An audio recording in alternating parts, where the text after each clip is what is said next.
Добрый вечер, вы смотрите новости в прямом эфире, в студии Влад Давыдов. Сегодня в выпуске. Таких цифр, как осенью прошлого года, не будет. В Роспотребнадзоре отмечают серьезное снижение числа новых заражений COVID-19 по стране.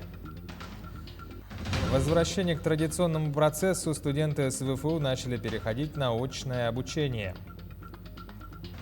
Нацпроект «Культура. Что сделано и что предстоит» по этой программе в Якутии. Новые обитатели. Бизонарий Тымпынай в горном районе пополнился 4 телятами лесного бизона. Первообразы Аланхо под таким названием в Якутске открыли выставку творческой группы «Архетип».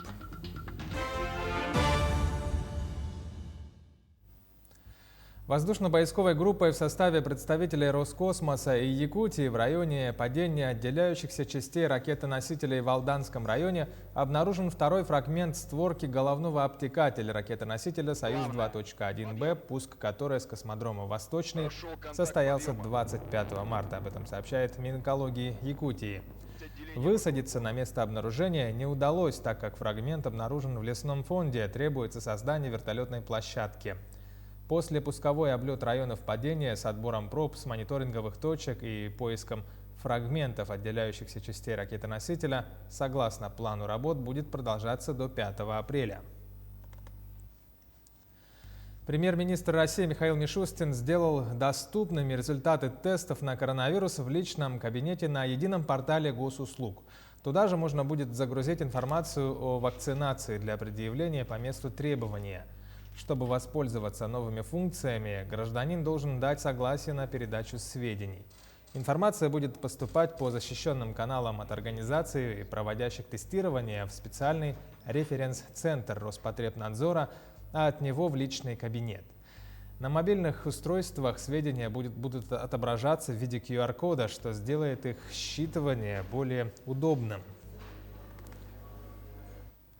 В Роспотребнадзоре отмечают серьезное снижение числа новых заражений COVID-19 в России. Суточные колебания заболеваемости еще возможны, однако таких цифр, как осенью прошлого года, уже не будет. Незначительные подъемы весной характерны для сезонных инфекций, которые становятся и коронавирус, отмечают в ведомстве. Также наметился четкий тренд к снижению количества заражений благодаря вакцинации. Иммунная прослойка населения постепенно увеличивается. Таким образом, ближе к лету есть возможность достичь прошлогоднего минимума по заболеваемости. Тем временем 25 новых случаев COVID-19 выявили в Якутии за сутки. По информации оперштаба региона, в Якутске заболели 17 человек. По 2 заражения обнаружили в Алданском и Нюрбинском районах. Также по одному случаю инфицирования зарегистрировали в Аллайховском, Мирнинском, Усть-Алданском и Усть-Майском районах. В регионе продолжается вакцинация. В 44 медучреждениях развернуто 156 пунктов. Кроме того, созданы 110 мобильных бригад. По состоянию на сегодня в республику поступило более 67 тысяч доз вакцин. Прививки в приоритетном порядке получают люди старше 60 лет. Использовано на сегодняшний день 84% от поступившей в республику вакцины. Студенты СВФУ начали переходить на очное обучение. Так, с 29 марта часть занятий для студентов начали проводить в традиционном формате в аудиториях. Сюжет нашего корреспондента Дмитрия Тымырова. Сегодня в здании КФН немноголюдно. Все из-за того, что не все занятия студентов переведены на очное обучение. Потому что поточные большие лекции, имеется в виду, где студентов много, остаются на дистанционном обучении. Так? А вот что касаемо практических занятий, лабораторных занятий, это все проводится очно. Вместе с тем на лицах студентов можно увидеть радость. Ребята не только рады вновь сесть за парты, но и услышать живую лекцию преподавателя. На дистанционном обучении мы уже ровно год. И да, конечно, соскучились по очному обучению. Достаточно. А особенно почему именно соскучились по общению, по лекторам или как? Ну, во-первых, по общению с друзьями. Во-вторых, интереснее лекции проводятся, когда прям с глазу на глаз с преподавателями. И информация усваивается легче.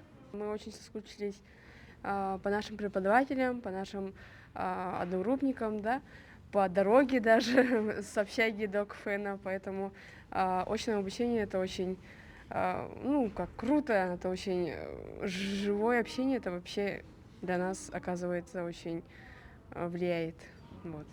Да, конечно, и мы соскучились, особенно не хватало живого общения так с друзьями, с однокурсниками. Что касается преподавателей, то они не менее рады встрече со студентами. Но несмотря на это, до улучшения эпидобстановки занятия будут проводиться в очно-дистанционной форме. Ну, конечно же, все меры безопасности вот Санпина, все это у нас сохраняется, все носим маски абсолютно так. И при входе всем студентам выдавались маски.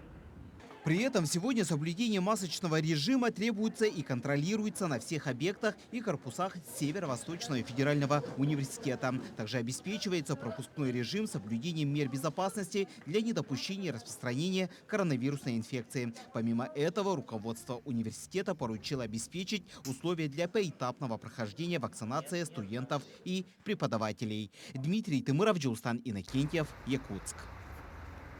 Айсан Николаев рассмотрел вопросы дальнейшей газификации республики. В Якутии на сегодняшний день построено более 2700 магистральных газопроводов и около 5000 километров распределительных сетей. Число газифицированных наследников составило 104 единицы в 10 муниципальных районах. Газифицировано 626 объектов социальной инфраструктуры. По словам главы региона, необходимо продолжить дальнейшую газификацию населенных пунктов Заречной, Вилюйской групп районов с применением новых подходов. В том числе речь идет об использовании сжиженного природного газа для газификации удаленных населенных пунктов. В 40-х годах прошлого века в Японии внедрили систему организации труда, которую впоследствии подхватили другие страны. Алроса не стала отставать от мировых лидеров, и сотрудники компании внедрили в структурных подразделениях собственный проект. В нюансах разбирались наши коллеги. Гайка к гайке, шуруп к шурупу разложены по размеру. А еще недавно все эти детали лежали в одной куче. В поисках нужного работник ежесменно тратил 7% рабочего времени в масштабах года целая неделя. И еще 3% на бессмысленное передвижение от одного стеллажа к другому. Теперь же благодаря системе 6С, когда сотрудники все кладут на свое место, ситуация выглядит иначе. Мы провели, значит, совместно с Центром сервисного обслуживания и ее работниками это сортировку, избавление от ненужного, от захламления рабочих мест. Провели содержание в порядке, то есть у каждого материала, у каждого инструмента есть свое четкое обозначенное место. То есть первое, у нас есть перечень. По перечню мы можем видеть, где конкретно, согласно адресности данного перечня, где какой материал находится. Дмитрий Макушин, руководитель направления «Открытая разработка» отдела развития производственной системы Удачинского ГОКа, со своими коллегами ведет методологическую работу по внедрению системы 6С в цехах комбината. Центром развития производственной системы компании «Алроса» была разработана система 6С. 6С – это, скажем так, вот 6С. Вот у японцев 5С, у нас 6С. А 6С – это красная нить, пронзающая и связывающая все этапы 1, 2, 3, 4, 5С. Это техника безопасности и охрана труда. Что мы ожидаем, компания, от внедрения 6С? 6С – это всего лишь один из инструментов бережливого производства. Кто-то к новшеству изначально отнесся негативно, кто-то сразу подхватил этот инструмент производственной системы. Сейчас ясно одно – работать стало легче. Повысилась культура труда и качество выполняемых работ. Да и на знакомство новичка с его рабочим местом стало уходить всего 5 дней вместо 2 месяцев, как было ранее. Ирина Балкова, Денис Сиротин, телеканал «Алмазный край». В Якутске подводят итоги и анализируют состоявшиеся выборы мэра столицы. Свое мнение озвучил депутат Илтумен Павел Ксенофонтов. Достаточно было много активных людей, которые, в принципе, достойно себя показали. И тот же кандидат, как Сава Михайлов, Обедин Виталий, они довольно известные люди в городе Якутске, поэтому Изначально было тяжело нашему кандидату «Единой России» Григорию Евгению, но тем не менее за 1,5 года, что он уже работал в городе Якутске заместителем главы города Якутска, он себя очень хорошо показал. Я как народный депутат от города Якутска постоянно взаимодействую и с администрацией города Якутска, и с правительством. Соответственно, очень хорошо знаю, как надо выстраивать взаимоотношения для того, чтобы получить большую выгоду для города Якутска. Подготовка к паводку в Ленске уже началась. Гидрометцентр республики пока не дает прогнозы прохождения ледохода, но ориентировочно вскрытие самой главной водной артерии Якутии, реки Лены, ожидается в первой декаде мая. Толщина льда на сегодня выше среднегодовых норм, но не критично. Тем не менее, подготовка идет полным ходом. Определены пункты временного размещения на случай возникновения необходимости эвакуации граждан. В рамках предпаводковых мероприятий проводится очистка дамбы от снега, оттайка водопропускных сооружений, подготовка инертных материалов на запас. Угрозы нету, оснований для беспокойства нет, но с учетом предыдущих всех событий мы должны всегда быть готовы к возникновению любой угрозы, потому что природа у нас непредсказуемая, учитывая все климатические наши условия. На сегодня у нас издана и утверждена вся нормативно-правовая база в этом плане. Подготовлен состав сил и средств, которые будут непосредственно принимать участие в этих действиях. Подготовлен также запас материальных ценностей. Это раскладушки, постельные принадлежности, это продукты питания на случай возникновения угрозы. Также в Ленске занимаются уборкой территории от снега. Если собственники частных владений самостоятельно занимаются уборкой своих придомовых территорий, то за чистоту дворов многоквартирных домов отвечают управляющие компании. Как они справляются, проверила наш корреспондент Анна Кожевникова. В этом году снега столько, что при уборке придомовых территорий образуются кучи на уровне 2-го этажа. Впоследствии, конечно, они будут вывезены в специальный карьер. Управляющая компания «Градсервис» усиленно взялась за очистку дворов, многоквартирных домов и вывоз снежных масс. Эта работа выполняется в течение всего зимнего периода, но на весну, как правило, приходится больший объем. Ведь как раз в это время идет уборка снега с крыш. Стараемся, убираем, справляемся, стараемся сразу убирать снег и вывозить его, чтобы не складировать, то есть сразу вывозим. Поступают жалобы, даже, наверное, не жалобы, а просьбы, пожелания, что поскорее уберите с нашей крыши снег, ну или почистите прилегающую территорию. Реагируем на это. Это, конечно, большой плюс такой, помощь нам. Ежегодно работники управляющих компаний сталкиваются с такой проблемой, которую между собой прозвали подснежники. Это замороженные на зиму машины владельцев собственников квартир, многоэтажек. Такие искусственные сугробы возле подъездов не только не убрать, они еще и создают трудности при проезде тяжелого спецтранспорта. Ленчане по-разному оценивают усилия управляющих компаний, но и работают, конечно, все в силу своих возможностей или сознательности. Например, снег возле деревянных двухэтажек не убирается, и эта проблема не решается из года в год. Девушки, скажите, как у нас чистятся придомовые территории? Мы только сегодня прилетели. Тем более, видите же. Да. Мы видим не очень хорошо, в Новосибирске также. Еще хуже. Еще хуже, так что у вас еще даже хорошо. Ну, по сравнению с прошлым годом, в этом году получше даже чистят. У нас в нашем вот районе, по Орджоникидзе, там вообще хорошо убирают. А вот в других районах я вот хожу, смотрю, как-то не особо хорошо так. Местами уберут и все. Если честно сказать, так и есть. Потому что даже везде смотришь, я не вижу, чтобы сильно чистили, ходили. То ходят, то не ходят, поэтому...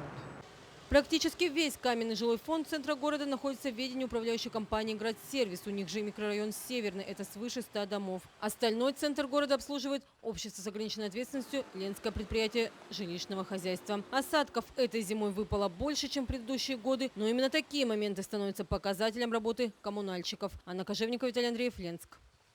Селигдар проведет лесовосстановление в Нерюнгринском районе. На эти цели компания направит более 28 миллионов рублей собственных средств. В контракты, заключенные с профильной компанией «Растимлес», входит весь комплекс мероприятий, связанных с лесовосстановлением в течение нынешнего года. Подрядчик берет на себя проведение проектно-изыскательских, инженерно-технических работ, подготовку лесных участков к посадке, покупку посадочного материала, аренду техники, оплату ГСМ и дальнейшую высадку саженцев в открытый грунт, рассказали в компании. Посадки будут произведены на территории Нерюнгринского района, а если точнее, в Хатыминском участковом лесничестве на общей площади почти в 102 гектара.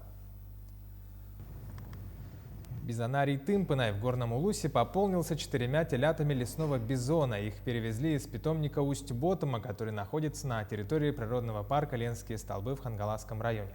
Репортаж нашего корреспондента Ульяны Шагиной. Доставили телят из питомника Усть-Ботома до питомника Тымпынай на грузовике в специальных деревянных контейнерах. Дорога была не быстрой, и волнение телят чувствуется. После карантинных мероприятий и обследования животных постепенно выпустят на волю, пока только в пределах питомника. Питомник Тымпынай Горного района находится в пределах территории природного парка «Синяя». Так, если в самом питомнике пасутся 116 голов, то за ее пределами на свободном выпасе в естественную среду обитания выпущено 80 животных. А это значит, реакклиматизация этих удивительных лесных гигантов в Якутии идет активным своим ходом. Это мероприятие является частью большого проекта нашего, который действует 2006 года, рекомендация лесного бизона. И ежегодно с открытия этого питомника 2009 мы, можно сказать, концентрируем тут поголовье, наращиваем поголовье, чтобы в будущем уже сформированные популяции выпускать в дикую природу, то есть рядом стоящую особо охраняемые территории, получается. Питомник бизонов Тымпынай – один из 3 питомников, существующих в Якутии. Он находится в труднодоступном месте, недалеко от речки Ботома, и был открыт в 2009 году завозом первых голов бизонов. Было 3 самца и 3 самки бизонов. Перед тем, как их перевести, мы быстрыми темпами отстроили на участке Тымпынай гараж, жилой дом и баню. За 1,5 месяца всего 12 человек смогли справиться с этой задачей. Поняв, что животные легко переносят якутские суровые зимы, в Тымпынай прямиком из Канады еще в 2000-х годах начали доставлять новую партию бизонов. Сегодня их поголовье насчитывает порядка 200 животных. В зимнее время работники питомника их подкармливают. Так за сутки взрослые особи съедают до 20 килограммов сена, а малыши вдвое меньше. Выпущенные на свободный выпас 80 бизонов чувствуют себя хорошо.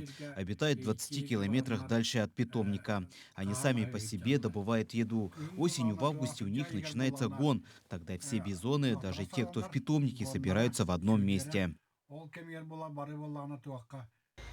Сегодня в гостях в питомнике находится московская съемочная группа. Они снимают уникальный фильм «Байза» о жизни лесных бизонов на территории Якутии. В конце 2021, начале 2022 года фильм можно будет посмотреть в кинотеатрах. Он будет предназначен для семейного просмотра и заявит об Якутии на весь мир благодаря красивым кадрам и простроенной художественной линии.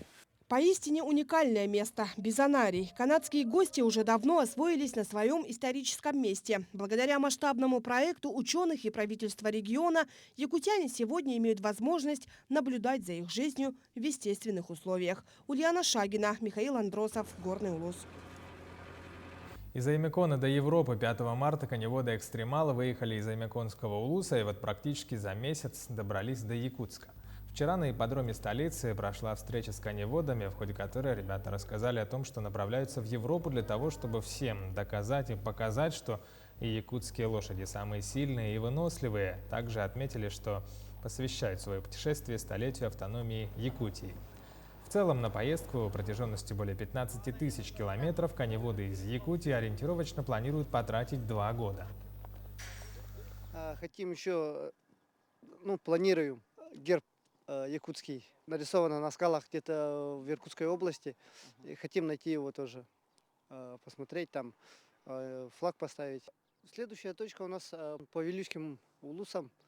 Первый у нас будет Горный улус, потом Вилюйский, Верхневилюйский, Нюрбинский, Сунтарский, потом Ленский. А с Ленского мы планируем поехать в Иркутск. С Иркутска в Горный Алтай. Там посмотрим уже, как получится.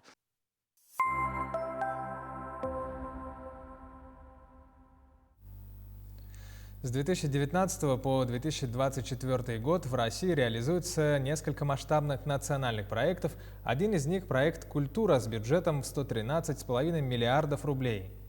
На Дальнем Востоке Якутия – лидер по реализации проекта «Культура». Итак, в рубрике «Якутия. 20 лет в 20 веке» мы расскажем о том, как реализовывается проект «Культура» в республике. За 20 лет в Якутии построили 219 объектов культуры. Огромная цифра. Более 100 культурных и досуговых центров, домов культуры, 46 культурно-спортивных комплексов, 14 музыкальных школ и детских школ искусств. Например, недавно у жителей Ленска появилась возможность посетить кинотеатр, который не хуже столичного. Его построили на средства, выделенные в рамках нацпроекта «Культура», который региональный Минкульт в 2020 году освоил на 100%. Замечательно, когда работники культуры так болеют за свое дело, стараются создавать для своих земляков самые лучшие условия. У жителей Ленска появилась возможность в хороших условиях смотреть уже современное кино на большом экране, в хорошем качестве, с ярким изображением, уверен, с хорошим звуком. А жители Алдана теперь могут прикоснуться к прекрасному и насладиться шедеврами российской и мировой классической музыки благодаря открытию виртуального зала консерватории. Это уникальный проект, дает возможность жителям отдаленных небольших городов прикоснуться к творчеству выдающихся музыкантов как современности, так и прошлого. Выйти в лидеры реализации нацпроекта «Культура» Якутии позволили в первую очередь модельные библиотеки, которые открывались в различных уголках нашей республики. Одна из первых открылась в поселке Беркакит. Радость для жителей поселка Беркакит, потому что библиотека становится центром общения. Это не только место, где мы получаем информацию, берем книги в абонемент или в читальном зале. То есть это уже центр общения, это наш дом родной получается. Нацпроект «Культура» помог детской школе искусств обновить свою базу инструментов. Получили 7 новых инструментов пианино. Дополнительно в рамках совместного уже проекта Минпромторга России, Минкультуры России мы получили еще дополнительно 8 музыкальных инструментов Михаил Глинка. Таким образом, по проекту «Культура» у нас получилось вот такое обновление музыкальными инструментами. Всего в рамках нацпроекта «Культура» в Якутии открыто 10 библиотек, оборудованных по модельному стандарту, в том числе и за полярным кругом. В Национальном художественном музее появился первый виртуальный видеогид. Открылся первый в Якутии виртуальный концертный зал в Алдане. Состоялся целевой набор студентов в Щукинское театральное училище для русского драматического театра имени Пушкина. Состоялось обучение более 300 работников культуры в рамках курсов переподготовки. Налажена работа по направлению волонтеры культуры. 370 волонтеров культуры появилось в Якутии на 2020 год. Открылся кинозал в Ленске. Продолжается строительство ДК в селе Аппаны. Но главный показатель успешной реализации проекта – это рост количества людей, посещающих учреждения культуры. Так, за прошлый год число посещений превысило цифру в 6 миллионов 700 тысяч. А к 2024 году она должна увеличиться до 7,5 миллионов. И с такими темпами реализации программы есть ощущение, что мы эту цифру значительно превысим. Кристина Якупова, Александр Хавренко, Сергей Дьяконов. Специально для «День за днем». В Якутске в Центре культуры и современного искусства имени Гагарина открыли выставку под названием «Первообразы Аланхо» творческой группы «Архетип». На выставке представлены 15 инсталляций. Авторы обратились к теме от древних архетипических образов, которые представлены в эпосе Аланхо, для того, чтобы представить посетителям свое современное видение. В выставке приняло участие 9 авторов. Сакральное число для якутской культуры. Очень разные по своему, как сказать, по своему направлению, по своему стилю, по своему выражению, да, способу выражения. Но каждый из них, вот объединившись, вот когда мы объединились, начал работать именно глубоко, очень исследовательски, то есть исследуя то, каким образом мог мыслить человек, наш предок, да, в древности, для того, чтобы объяснить, попытаться систематизировать мир вокруг, какие эмоции он испытывал. В Якутии продолжается спартакиада по зимним видам спорта. На чемпионат прибыли нерюнгринские хоккеисты. На днях на тренировке перед отъездом на турнир нерюнгринцы были награждены за игры сезона 2019-20. Среди 4 команд «Энергия», «Шахтер», «Мечел» и команды нерюнгринской ГРЭС победителем стала «Энергия» 2002-2003 годов рождения. На ее базе была собрана сборная команда для участия в нынешнем чемпионате. Эпидобстановка не позволила начать тренировочный сезон, как обычно, с сентября, и после снятия некоторых ограничений нерюнгринские хоккеисты начали подготовку к чемпионату в январе текущего года. Надеюсь, что мы действительно претендуем. Ребята в хорошей форме, готовимся, собрали 3 пятерки, которые позволят нам достойно выступить, я надеюсь. Таковы итоги дня сегодня. Оставайтесь на Якутии 24 и будьте всегда в курсе.